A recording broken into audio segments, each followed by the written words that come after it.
It is the love and the discipline of the one student, the one child, that communicates love for the others. It's how you treat the one that reveals how you regard the 99, because everyone is ultimately a one. Integrity also means avoiding any communication that is deceptive, full of guile, or beneath the dignity of people. A lie is any communication with intent to deceive, according to one definition of the word. Whether we communicate with words or behavior, if we have integrity, our intent cannot be to deceive. Apologizing sincerely when you make a withdrawal. When we make withdrawals from the emotional bank account, we need to apologize, and we need to do it sincerely. Great deposits come in the sincere words, "I was wrong. That was unkind of me. I showed you no respect. I gave you no dignity, and I'm deeply sorry. I embarrassed you in front of your friends, and I had no call to do that. Even though I wanted to make a point, I never should have done it. I apologize." It takes a great deal of character strength to apologize quickly out of one's heart rather than out of pity. A person must possess himself and have a deep sense of security in fundamental principles and values in order to genuinely apologize. People with little internal security can't do it. It makes them too vulnerable. They feel it makes them appear soft and weak, and they fear that others will take advantage of their weakness. Their security is based on the opinions of other people, and they worry about what others might think. In addition, they usually feel justified in what they did.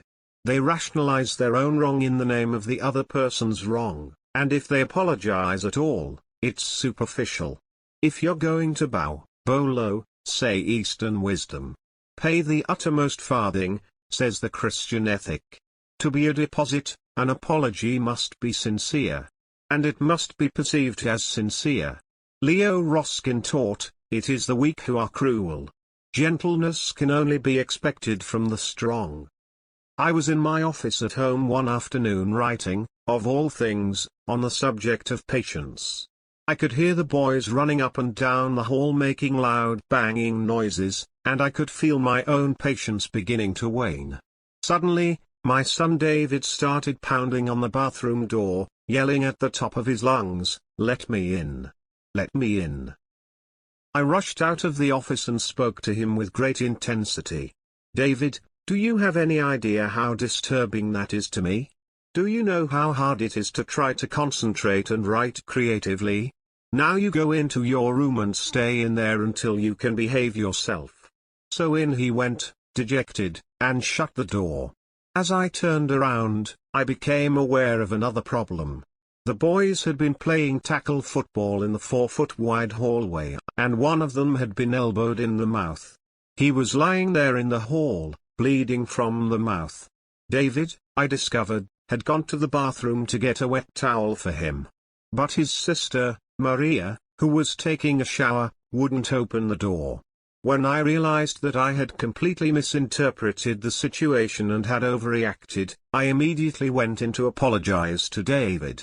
As I opened the door, the first thing he said to me was, "I won't forgive you." "Well, why not, honey?" I replied. "Honestly, I didn't realize you were trying to help your brother. Why won't you forgive me?" "Because you did the same thing last week," he replied. In other words, he was saying, "Dad, you're overdrawn, and you're not going to talk your way out of a problem you behaved yourself into." Sincere apologies make deposits, repeated apologies interpreted as insincere make withdrawals. And the quality of the relationship reflects it. It is one thing to make a mistake, and quite another thing not to admit it. People will forgive mistakes, because mistakes are usually of the mind, mistakes of judgment.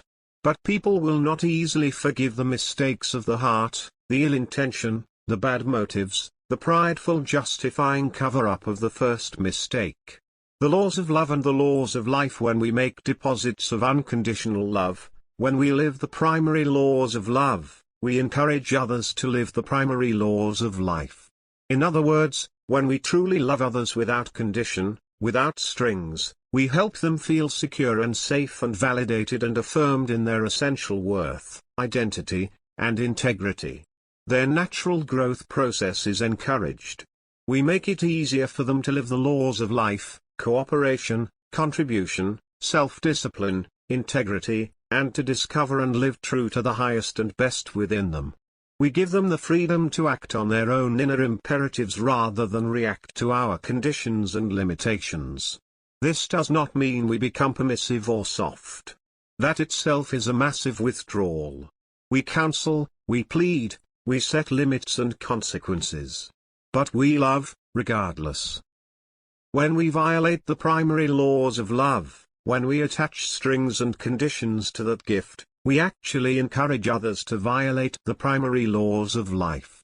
We put them in a reactive, defensive position where they feel they have to prove I matter as a person, independent of you. In reality, they aren't independent. They are counter-dependent, which is another form of dependency and is at the lowest end of the maturity continuum. They become reactive, almost enemy-centered, more concerned about defending their rights and producing evidence of their individuality than they are about proactively listening to and honoring their own inner imperatives. Rebellion is a knot of the heart, not of the mind. The key is to make deposits, constant deposits of unconditional love. I once had a friend who was dean of a very prestigious school. He planned and saved for years to provide his son the opportunity to attend that institution, but when the time came, the boy refused to go. This deeply concerned his father. Graduating from that particular school would have been a great asset to the boy. Besides, it was a family tradition. 3 generations of attendance preceded the boy. The father pleaded and urged and talked. He also tried to listen to the boy to understand him, all the while hoping that the son would change his mind. The subtle message being communicated was one of conditional love. The son felt that in a sense the father's desire for him to attend the school outweighed the value he placed on him as a person and as a son, which was terribly threatening. Consequently, he fought for and with his own identity and integrity, and he increased his resolve and his efforts to rationalize his decision not to go. After some intense soul-searching, the father decided to make a sacrifice, to renounce conditional love. He knew that his son might choose differently than he had wished. Nevertheless, he and his wife resolved to love their son unconditionally, regardless of his choice. It was an extremely difficult thing to do because the value of his educational experience was so close to their hearts and because it was something they had planned and worked for since his birth. The father and mother went through a very difficult rescripting process, struggling to really understand the nature of unconditional love. They communicated to the boy what they were doing and why, and told him that they had come to the point at which they could say in all honesty that his decision would not affect their complete feeling of unconditional love toward him. They didn't do this to manipulate him, to try to get him to shape up. They did it as the logical extension of their growth and character. The boy didn't give much of a response at the time, but his parents had such a paradigm of unconditional love at that point that it would have made no difference in their feelings for him. About a week later, he told his parents that he had decided not to go. They were perfectly prepared for his response and continued to show unconditional love for him. Everything was settled and life went along normally. A short time later, an interesting thing happened. Now that the boy no longer felt he had to defend his position, he searched within himself more deeply and found that he really did want to have this educational experience. He applied for admission, and then he told his father, who again showed unconditional love by fully accepting his son's decision. My friend was happy, but not excessively so, because he had truly learned to love without condition. Dag Hammarskjöld, past Secretary General of the United Nations, once made a profound, far-reaching statement: "It is more noble to give yourself completely to one individual than to labor diligently for the salvation of the masses." I take that to mean that I could devote 8, 10, or 12 hours a day, 5, 6, or 7 days a week to the thousands of people and projects out there and still not have a deep, meaningful relationship with my own spouse, with my own teenage son, with my closest working associate. And it would take more nobility of character, more humility, courage, and strength to rebuild that one relationship than it would to continue putting in all those hours for all those people and causes. In 25 years of consulting with organizations, I have been impressed over and over again by the power of that statement. Many of the problems in organizations stem from relationship difficulties at the very top, between two partners in a company, between the president and an executive vice president. It truly takes more nobility of character to confront and resolve those issues than it does to continue to diligently work for the many projects and people out there. When I first came across Homarhold's statement, I was working in an organization where there were unclear expectations between the individual who was my right-hand man and myself. I simply did not have the courage to confront our differences regarding role and goal expectations and values, particularly in our methods of administration. So I worked for a number of months in a compromise mode to avoid what might turn out to be an ugly confrontation. All the while, bad feelings were developing inside both of us. After reading that it is more noble to give yourself completely to one individual than to labor diligently for the salvation of the masses, I was deeply affected by the idea of rebuilding that relationship. I had to steel myself for what lay ahead, because I knew it would be hard to really get the issues out and to achieve a deep, common understanding and commitment. I remember actually shaking in anticipation of the visit. He seemed like such a hard man, so set in his own ways and so right in his own eyes, yet I needed his strengths and abilities. I was afraid a confrontation might jeopardize the relationship and result in my losing those strengths. I went through a mental dress rehearsal of the anticipated visit, and I finally became settled within myself around the principles rather than the practices of what I was going to do and say. At last I felt peace of mind and the courage to have the communication. When we met together, to my total surprise, I discovered that this man had been going through the very same process and had been longing for such a conversation. He was anything but hard and defensive. Nevertheless, our administrative styles were considerably different, and the entire organization was responding to these differences. We both acknowledged the problems that our disunity had created. Over several visits, we were able to confront the deeper issues, to get them all out on the table, and to resolve them, one by one, with a spirit of high mutual respect. We were able to develop a powerful complementary team and a deep personal affection which added tremendously to our ability to work effectively together. Creating the unity necessary to run an effective business or a family or a marriage requires great personal strength and courage. No amount of technical administrative skill in laboring for the masses can make up for lack of nobility of personal character in developing relationships. It is at a very essential, one-on-one level, that we live the primary laws of love and life. Problems are PC opportunities. This experience also taught me another powerful paradigm of interdependence. It deals with the way in which we see problems. I had lived for months trying to avoid the problem, seeing it as a source of irritation, a stumbling block, and wishing it would somehow go away. But, as it turned out, the very problem created the opportunity to build a deep relationship that empowered us to work together as a strong complementary team. I suggest that in an interdependent situation, every P problem is a PC opportunity, a chance to build the emotional bank accounts that significantly affect interdependent production. When parents see their children's problems as opportunities to build the relationship instead of as negative, burdensome irritations, it totally changes the nature of parent-child interaction. Parents become more willing, even excited, about deeply understanding and helping their children.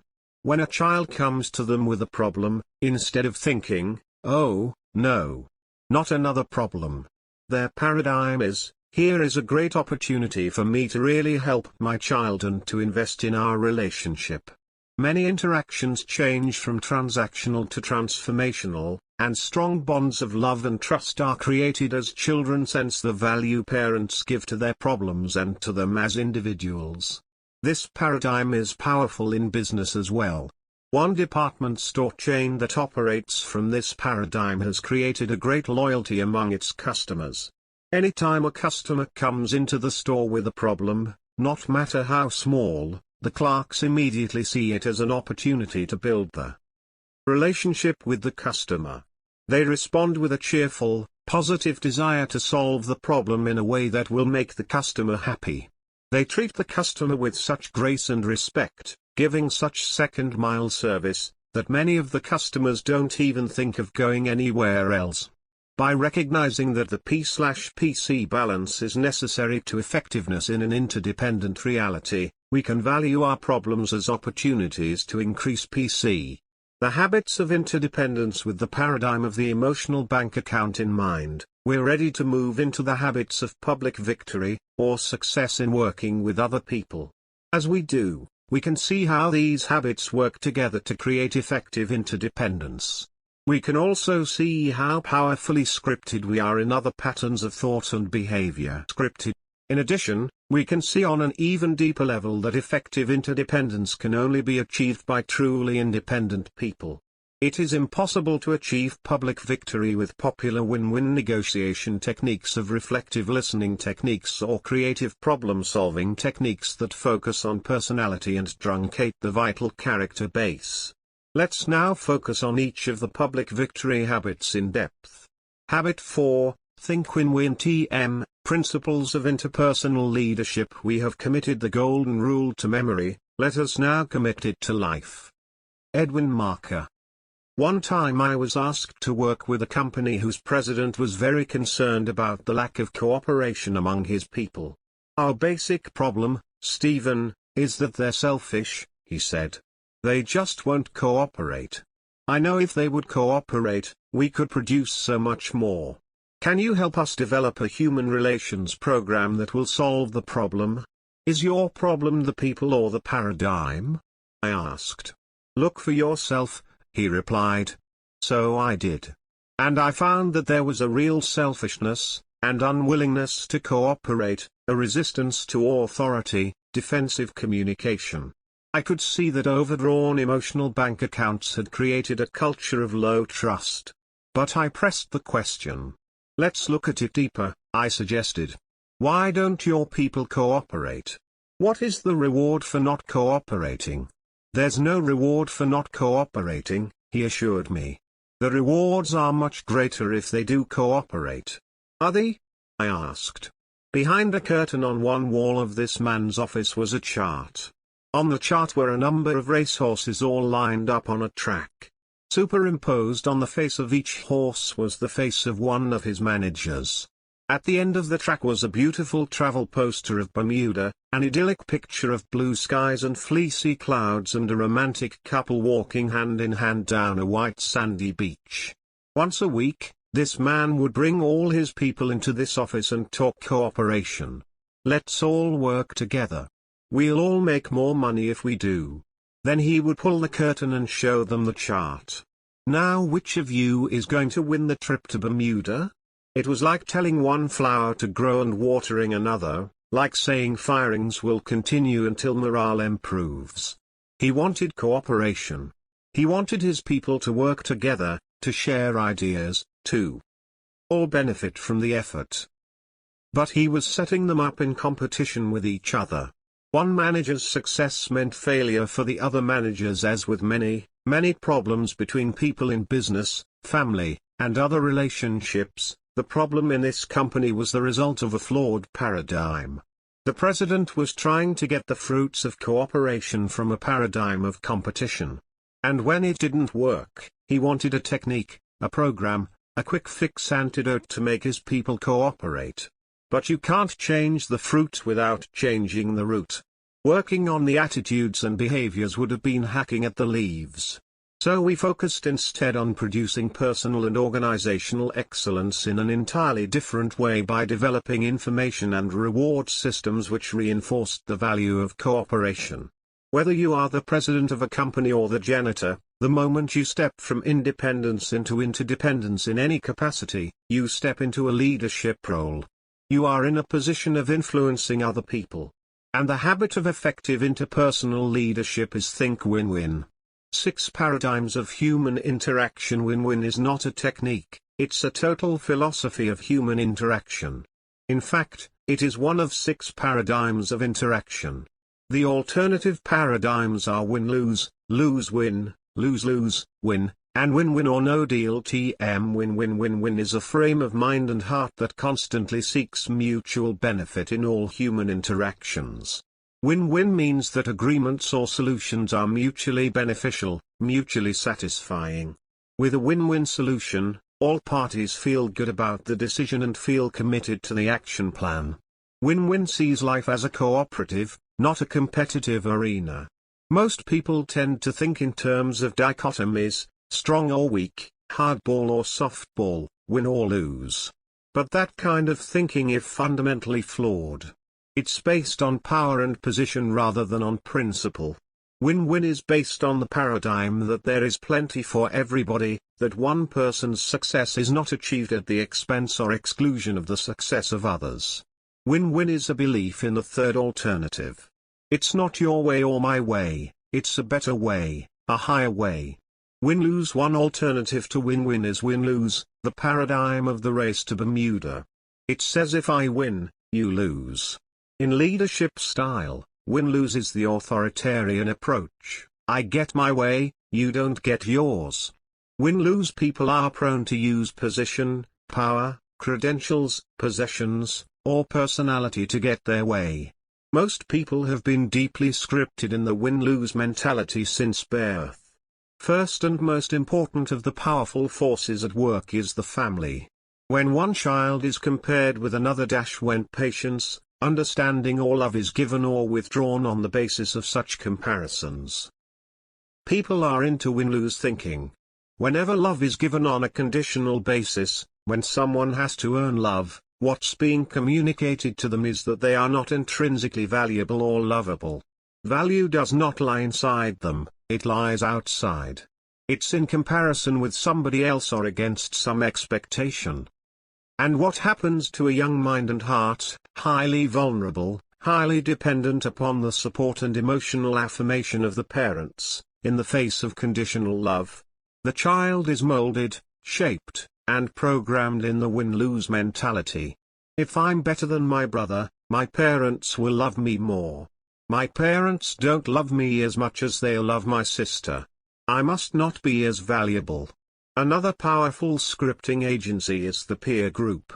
A child first wants acceptance from his parents and then from his peers, whether they be siblings or friends. And we all know how cruel peers sometimes can be. They often accept or reject totally on the basis of conformity to their expectations and norms, providing additional scripting toward win-lose. The academic world reinforces win-lose scripting. The normal distribution curve basically says that you got an A because someone else got a C. It interprets an individual's value by comparing him or her to everyone else. No recognition is given to intrinsic value, everyone is extrinsically defined. Oh, how nice to see you here at our PTA meeting. You ought to be really proud of your daughter, Caroline. She's in the upper 10%. That makes me feel good. But your son, Johnny, is in trouble. He's in the lower quartile. Really? Oh, that's terrible. What can we do about it? What this kind of comparative information doesn't tell you is that perhaps Johnny is going on all 8 cylinders while Caroline is coasting on 4 of her 8. But people are not graded against their potential or against the full use of their present capacity. They are graded in relation to other people.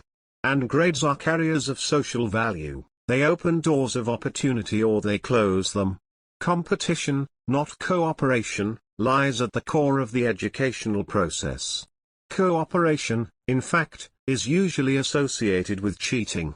Another powerful programming agent is athletics, particularly for young men in their high school or college years. Often they develop the basic paradigm that life is a big game, a zero-sum game where some win and some lose. Winning is beating in the athletic arena. Another agent is law. We live in a litigious society. The first thing many people think about when they get into trouble is suing someone, taking him to court, winning at someone else's expense. But defensive minds are neither creative nor cooperative. Certainly we need law or else society will deteriorate. It provides survival, but it doesn't create synergy. At best it results in compromise. Law is based on an adversarial concept. The recent trend of encouraging lawyers and law schools to focus on peaceable negotiation, the techniques of win-win, and the use of private courts, may not provide the ultimate solution, but it does reflect a growing awareness of the problem. Certainly there is a place for win-lose thinking in truly competitive and low-trust situations. But most of life is not a competition. We don't have to live each day competing with our spouse, our children, our co-workers, our neighbors, and our friends. Who's winning in your marriage? Is a ridiculous question. If both people aren't winning, both are losing. Most of life is an interdependent, not an independent, reality. Most results you want depend on cooperation between you and others. And the win-lose mentality is dysfunctional to that cooperation. Lose-win. Some people are programmed the other way. Lose-win. I lose, you win. Go ahead. Have your way with me. Step on me again. Everyone does. I'm a loser. I've always been a loser. I'm a peacemaker. I'll do anything to keep peace. Lose-win is worse than win-lose because it has no standards, no demands, no expectations, no vision. People who think lose-win are usually quick to please or appease. They seek strength from popularity or acceptance. They have little courage to express their own feelings and convictions and are easily intimidated by the ego strength of others. In negotiation, lose-win is seen as capitulation, giving in or giving up. In leadership style, it's permissiveness or indulgence. Lose-win means being a nice guy, even if nice guys finish last. Win-lose people love lose-win people because they can feed on them.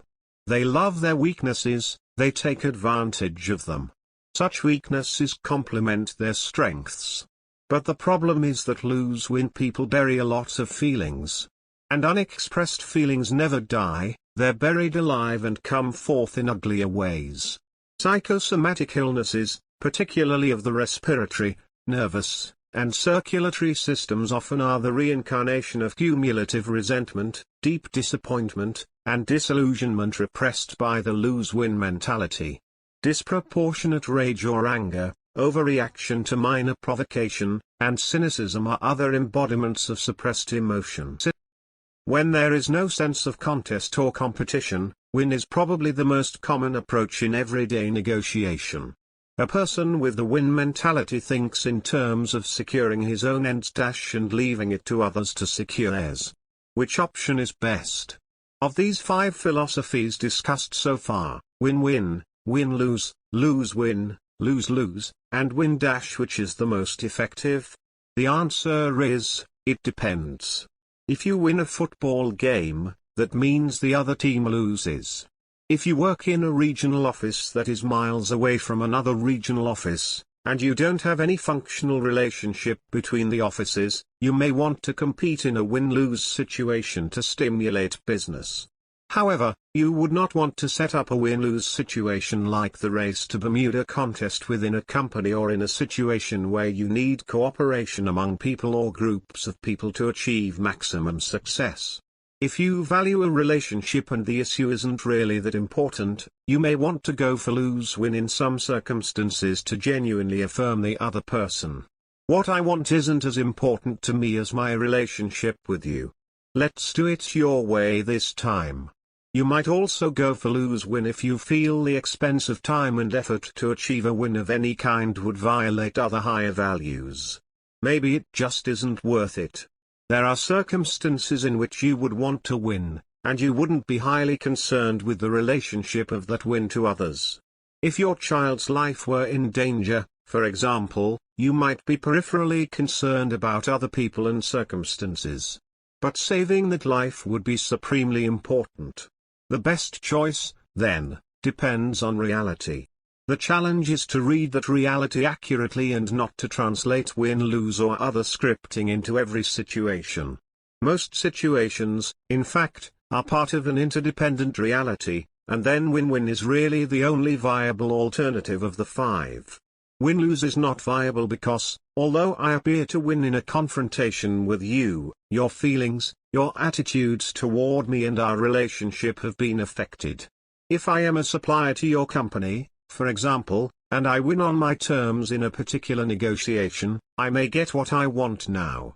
But will you come to me again? My short-term win will really be a long-term lose if I don't get your repeat business. So an interdependent win-lose is really lose-lose in the long run.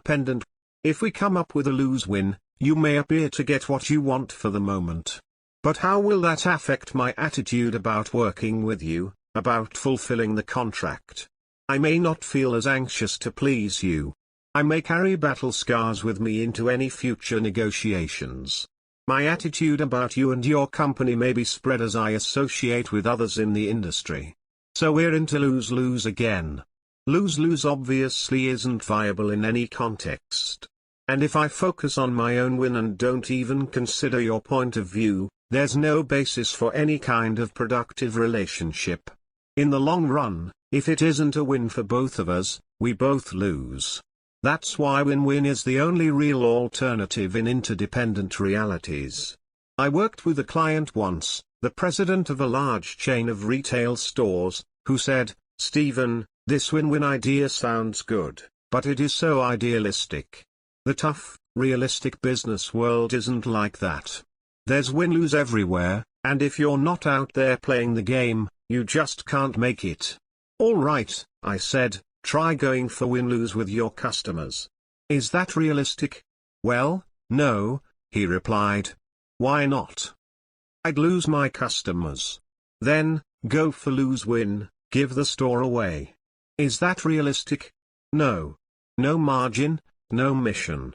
As we considered the various alternatives, win-win appeared to be the only truly realistic approach. "I guess that's true with customers," he admitted, "but not with suppliers." "You are the customer of the supplier," I said. "Why doesn't the same principle apply?" "Well, we recently renegotiated our lease agreements with the mall operators and owners," he said. "We went in with a win-win attitude. We were open, reasonable, conciliatory. But they saw that position as being soft and weak, and they took us to the cleaners." "Well, why did you go for lose-win?" I asked. "We didn't. We went for win-win." "I thought you said they took you to the cleaners." "They did. In other words, you lost." "That's right. And they won." "That's right. So what's that called?" When he realized that what he had called win-win was really lose-win, he was shocked. And as we examined the long-term impact of that lose-win, the suppressed feelings, the trampled values, the resentment that seethed under the surface of the relationship, we agreed that it was really a loss for both parties in the end. If this man had had a real win-win attitude, he would have stayed longer in the communication process, listened to the mall owner more, then expressed his point of view with more courage. He would have continued in the win-win spirit until a solution was reached and they both felt good about it. And that solution, that third alternative, would have been synergistic, probably something neither of them had thought of on his own. Win-win or no deal. If these individuals had not come up with a synergistic solution, one that was agreeable to both. They could have gone for an even higher expression of win-win, win-win or no deal. No deal basically means that if we can't find a solution that would benefit us both, we agree to disagree agreeably. No deal. No expectations have been created, no performance contracts established. I don't hire you or we don't take on a particular assignment together because it's obvious that our values or our goals are going in opposite directions. It is so much better to realize this up front instead of downstream when expectations have been created and both parties have been disillusioned. When you have no deal as an option in your mind, you feel liberated because you have no need to manipulate people, to push your own agenda, to drive for what you want. You can be open. You can really try to understand the deeper issues underlying the positions. With no deal as an option, you can honestly say, I only want to go for win-win. I want to win, and I want you to win. I wouldn't want to get my way and have you not feel good about it, because downstream it would eventually surface and create a withdrawal. On the other hand, I don't think you would feel good if you got your way and I gave in. So let's work for a win-win. Let's really hammer it out. And if we can't find it, then let's agree that we won't make a deal at all. It would be better not to deal than to live with a decision that wasn't right for us both. Then maybe another time we might be able to get together. Sometime after learning the concept of win-win or no deal, the president of a small computer software company shared with me the following experience. We had developed new software which we sold on a 5-year contract to a particular bank. The bank president was excited about it, but his people weren't really behind the decision. About a month later, that bank changed presidents. The new president came to me and said, "I am uncomfortable with these software conversions. I have a mess on my hands. My people are all saying that they can't go through this and I really feel I just can't push it at this point in time." My own company was in deep financial trouble. I knew I had every legal right to enforce the contract. But I had become convinced of the value of the principle of win-win. So I told him, "We have a contract. Your bank has secured our products and our services to convert you to this program. But we understand that you're not happy about it. So what we'd like to do is give you back the contract, give you back your deposit, and if you are ever looking for a software solution in the future, come back and see us." I literally walked away from an $84,000 contract. It was close to financial suicide. But I felt that, in the long run, if the principle were true, it would come back and pay dividends. 3 months later, the new president called me. "I'm now going to make changes in my data processing," he said, "and I want to do business with you." He signed a contract for $240,000. Anything less than win-win in an interdependent reality is a poor second best that will have impact in the long-term relationship. The cost of the impact needs to be carefully considered. If you can't reach a true win-win, you're very often better off to go for no deal. Win-win or no deal provides tremendous emotional freedom in the family relationship. If family members can't agree on a video that everyone will enjoy, they can simply decide to do something else. No deal, rather than having some enjoy the evening at the expense of others. I have a friend whose family has been involved in singing together for several years.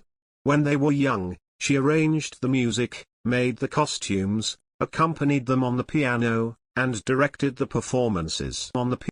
As the children grew older, their taste in music began to change and they wanted to have more say in what they performed and what they wore. They became less responsive to direction.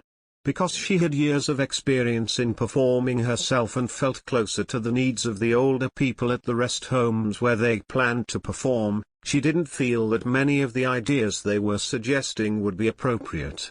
At the same time, however, she recognized their need to express themselves and to be part of the decision-making process. So she set up a win-win or no deal. She told them she wanted to arrive at an agreement that everyone felt good about, or they would simply find other ways to enjoy their talents. As a result, everyone felt free to express his or her feelings and ideas as they worked to set up a win-win agreement, knowing that whether or not they could agree, there would be no emotional strings. The win-win or no deal approach is most realistic at the beginning of a business relationship or enterprise. In a continuing business relationship, no deal may not be a viable option, which can create serious problems, especially for family businesses or businesses that are begun initially on the basis of friendship. In an effort to preserve the relationship, people sometimes go on for years making one compromise after another, thinking win-lose or lose-win even while talking win-win. This creates serious problems for the people and for the business, particularly if the competition operates on win-win and synergy. Without no deal, many such businesses simply deteriorate and either fail or have to be turned over to professional managers. Experience shows that it is often better in setting up a family business or a business between friends to acknowledge the possibility of no deal downstream and to establish some kind of buy/sell agreement so that the business can prosper without permanently damaging the relationship. Of course, there are some relationships where no deal is not viable. I wouldn't abandon my child or my spouse and go for no deal. It would be better, if necessary, to go for compromise, a low form of win-win. But in many cases, it is possible to go into negotiation with a full win-win or no-deal attitude. And the freedom in the attitude is incredible. 5 dimensions of win-win. Think win-win is the habit of interpersonal leadership. It involves the exercise of each of the unique human endowments, self-awareness, imagination, conscience, and independent will, in our relationships with others. It involves mutual learning, mutual influence, mutual benefits. It takes great courage as well as consideration to create these mutual benefits, particularly if we're interacting with others who are deeply scripted in win-loss. That is why this habit involves principles of interpersonal leadership. Effective interpersonal leadership requires the vision, the proactive initiative, and the security, guidance, wisdom, and power that come from principle-centered personal leadership. The principle of win-win is fundamental to success in all our interactions, and it embraces 5 interdependent dimensions of life. It begins with character and moves toward relationships, out of which flow agreements. It is nurtured in an environment where structure and systems are based on win-win. And it involves process. We cannot achieve win-win ends with win-lose or lose-win means. The following diagram shows how these 5 dimensions relate to each other. Now let's consider each of the 5 dimensions in turn. Character. Character is the foundation of win-win, and everything else builds on that foundation.